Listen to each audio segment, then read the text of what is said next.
Assalamualaikum warahmatullahi wabarakatuh. Halo, sebelumnya perkenalkan, nama saya Dona Nurdea Halimah, mahasiswi dari Politeknik Negeri Subang, program studi D3 Keperawatan dengan nomor pokok mahasiswa 104030117. Pada kali ini saya akan menjelaskan mengenai materi isi buku Pendidikan Pancasila untuk Pendidikan Tinggi dengan pengarang Dr. Ujang Carga, SSH, MH, MIP, MAP. Adapun resume dari buku tersebut dengan penjelasan sebagai berikut. Buku ini terdiri dari 10 bab. Pada bab 1 ini menjelaskan tentang orientasi terhadap pendidikan Pancasila.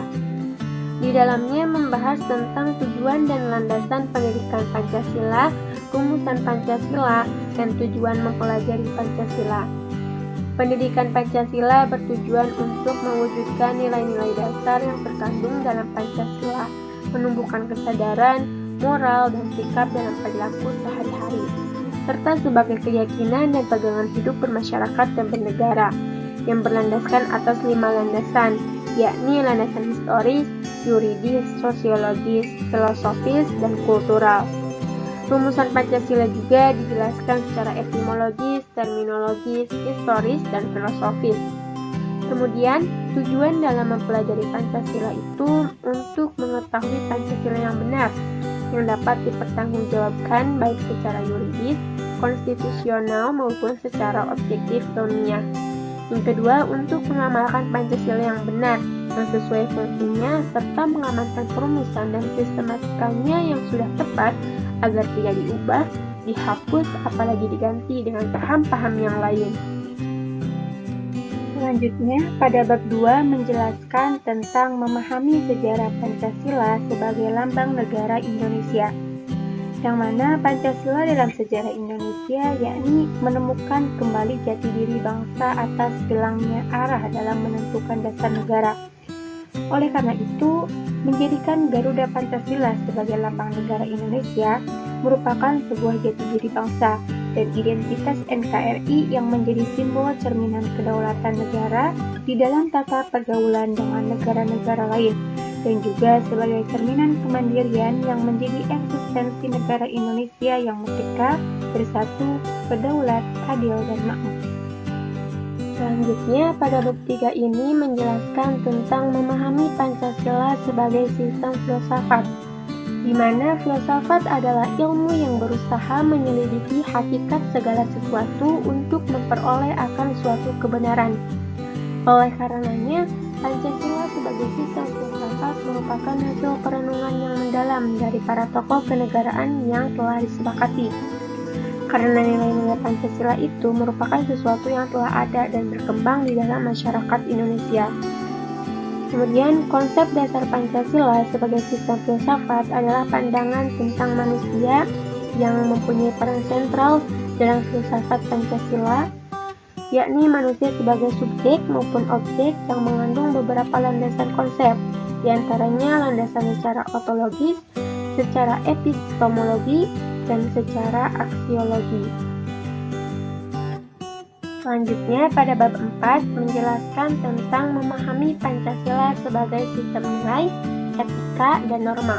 Pancasila sebagai sistem nilai, etika, dan norma adalah cabang filsafat yang dijabarkan dari sila-sila Pancasila untuk mengatur perilaku kehidupan bermasyarakat, berbangsa, dan bernegara. Pada hakikatnya, Pancasila merupakan suatu kesatuan yang sistematis, fundamental, dan juga menyeluruh. Sistem nilai yang dimaksud yakni Pancasila tergolong dalam nilai kerohanian, tetapi nilai kerohanian yang meyakini adanya nilai material dan juga nilai vital, sebagaimana dibuktikan dalam susunan sila-sila yang sistematis mulai dari sila pertama. Sistem etika yang dimaksudkan juga menjadi rambu normatif untuk mengatur perilaku kehidupan bermasyarakat. Kemudian, norma atau kaidah ialah petunjuk tingkah laku yang harus dilakukan dan tidak boleh dilakukan berdasarkan suatu alasan tertentu dengan disertai sanksi. Pada bab 5 ini menjelaskan tentang memahami muatan sila-sila dalam Pancasila. Muatan-muatan Pancasila yang dimaksud diantaranya menjelaskan tentang nilai-nilai yang terkandung dalam Pancasila yang dimana terdiri dari hakikat abstrak, pribadi, dan hakikat konkret. Dijelaskan pula bahwa hakikatnya adalah segala sesuatu yang mengandung kesatuan mutlak dari unsur-unsur yang menyusun atau membentuknya. Dengan demikian, susunan dalam sila-sila Pancasila bersifat hierarkis piramidal, yang artinya kelima sila dalam Pancasila itu menunjukkan suatu susunan bertingkat yang saling mengkualifikasi dengan menjiwai dan juga dijiwai dari setiap sila. Pada bab 6, menjelaskan tentang memahami Pancasila sebagai ideologi bangsa dan negara. Arti ideologi bagi bangsa Indonesia merupakan suatu pemikiran yang berisi nilai-nilai tertentu yang dijadikan pedoman dasar dalam kehidupan bernegara, yaitu terkandung dalam Pancasila.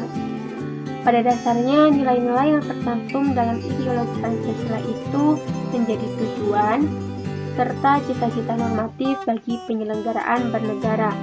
Juga nilai dalam Pancasila itu sudah disepakati dengan bersama, sehingga dapat menjadi salah satu alat atau sarana untuk pemersatu masyarakat Indonesia. Pada bab 7, menjelaskan tentang memahami demokrasi Pancasila. Demokrasi Pancasila merupakan demokrasi konstitusional dengan mekanisme kedaulatan rakyat dalam penyelenggaraan negara dan penyelenggaraan pemerintahan yang berdasarkan Konstitusi Undang-Undang Dasar 1945 serta prinsip musyawarah yang bersumber dari sila keempat. Demokrasi Pancasila adalah suatu paham demokrasi yang bersumber pada pandangan hidup atau filsafat hidup bangsa Indonesia yang digali dari kepribadian bangsa Indonesia itu sendiri. Pada bab 8 menjelaskan tentang memahami hak dan kewajiban asasi manusia dalam Pancasila.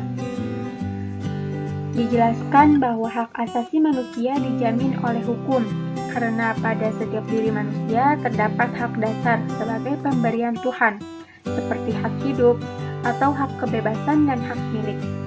Hak asasi manusia pada hakikatnya merupakan hak kodrati secara inherent, di mana sudah melekat dalam diri manusia sejak lahir. Karena dengan Pancasila dapat memandang setiap warga negara untuk memiliki hak yang sama dalam menjalani kehidupan berbangsa dan bernegara. Pada bab 9, menjelaskan tentang memahami Pancasila dalam sistem ketatanegaraan Indonesia.